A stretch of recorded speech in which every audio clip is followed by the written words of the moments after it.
Most everybody is familiar with the term core stability, but what is often not discussed as much is the idea of neck stability. So I want to go over some exercises that can help strengthen the neck, I should say stabilize the neck, and get you to have a better posture and better alignment.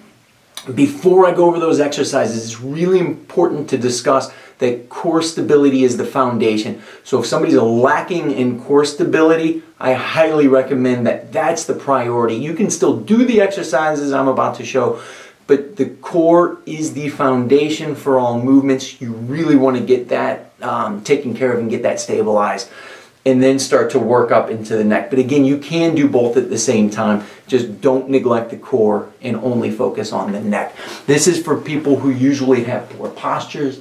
It's difficult for them. They know they want better posture. They want to be up here, but they just find, gosh, I just keep creeping out there. And it's difficult for me to maintain that upright posture.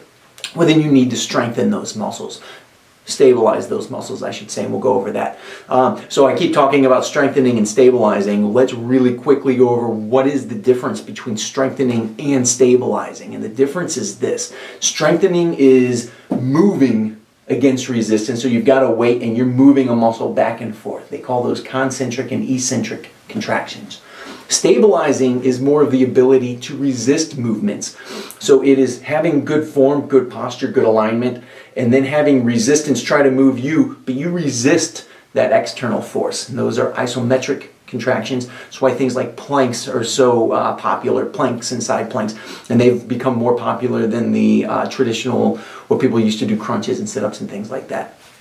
So how do we translate that into neck stability? Well, the first one is, first, you want to be upright, you want your shoulders to be back, and you're going to bring the neck back into alignment. The idea is for the shoulders to be, or I'm sorry, for the ears to be over the shoulder, and you want that chin tucked. The reason that you want that chin tucked is because that is going to activate the deep muscles. They're called the deep neck flexors on the front side of your neck here, and they do this. So when somebody's out here, those muscles are not activated. This is the position people find themselves in our culture. We're on phones, we're on computers, and we just kind of find ourselves with that head forward like this. So you want to do the opposite. Come back, right there. Okay, so how do we make that into an exercise? A really simple way that you could do regularly every day at the office while you're sitting. Sit up straight, bring that there, and you're going to apply resistance to your head. You're pressing that way, and again, the stability is the ability to resist movement. So as you press that way, you're just locking your neck in place. You're holding it nice and strong. Chin, always remember, keep it tucked, keep it tucked, keep it tucked. A lot of people are going to have a tendency to want to do this, or they're going to try to move their neck into the resistance. You are just stabilizing and resisting the movement as that chin stays very tucked, ears are over the shoulder.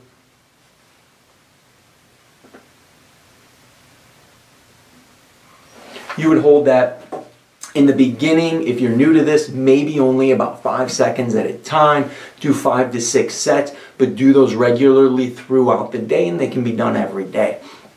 As you get more familiar with this, as it becomes a little bit easier, then I would recommend to hold that for 10, maybe even up to about 15 seconds at a time.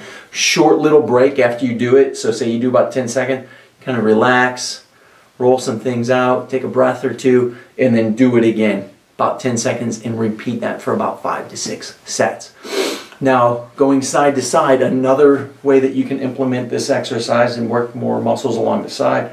Get that same position, and you can just press your hand is going to be pressing your head this way. Your arm is trying to move your head, and your head is simply resisting, meaning you're not pressing your head back into it, you're just resisting the movement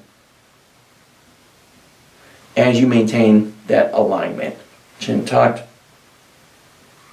And you're going to do that for about 5 seconds in the beginning, then maybe up to 10 or 15 seconds, and do sets, 5 to 6 sets of those.